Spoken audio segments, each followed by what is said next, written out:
अनुपमा में कल के एपिसोड में आपने देखा कि प्रेम की गिरफ्तारी ने राही और अनुपमा की जिंदगी में तूफान ला दिया है। अनुपमा पर विश्वास न जताने वाली राही अब उसी का सहारा बन गई है।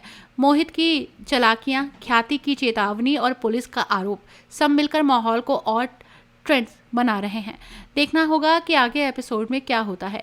अनुपमा के लेटेस्ट एपिसोड में अस्पताल से लौटने के बाद भी राही कमजोरी महसूस करती थी, लेकिन अब अनुपमा ने उसे खाने के लिए कहा है तो उसने मना कर दिया।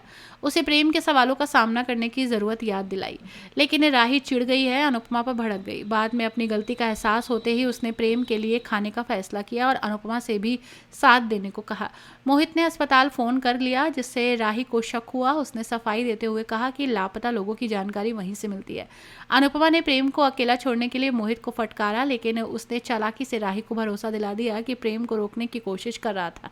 राही मोहित पर भरोसा करने लगी, लेकिन अनुपमा अब भी सतर्क थी। मोहित अनुपमा और एक ख्याति से सावधान रहने लगा। जब उसे पता चला कि उसके बैग की तलाशी ली गई है, तो ख्याति ने उसे धोखेबाज कहकर प्रेम को नुकसान न पहुंचाने की चेतावनी दी। गुस्से में मोहित ने अपना बचाव किया, लेकिन उसकी हरकतें शक पैदा कर रही हैं।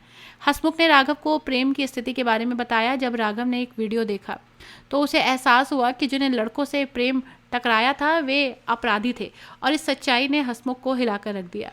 अनुपमा कोठारी परिवार को चाय दे रही थी जब पराग ने उससे इसका कारण पूछा। उसने कहा कि परिवार का दर्द शेयर करना जरूरी है, सब प्रेम का इंतजार कर रहे हैं। तभी राही उसकी तलाश में निकल पड़ती है। अचानक प्रेम घर लौट आया, लेकिन उसने राही के फोन कॉल्स का जवाब क्यों नहीं दिया, ये सभी को परेशान कर रहा है। मीता, अनिल और अन्य लोग परेशान थे, जबकि थका हुआ प्रेम सिर्फ पानी मांग रहा था। पराग ने कड़े शब्दों में पूछा कि वो पूरी रात कहाँ था, लेकिन प्रेम को कुछ याद नहीं था। तभी राही ने उसकी शर्ट पर खून का दाग देखा, लेकिन प्रेम ने कहा वो ठीक है, उसे कोई चोट नहीं लगी है। अचानक वो झुंझला कर चिल्लाने लगता है।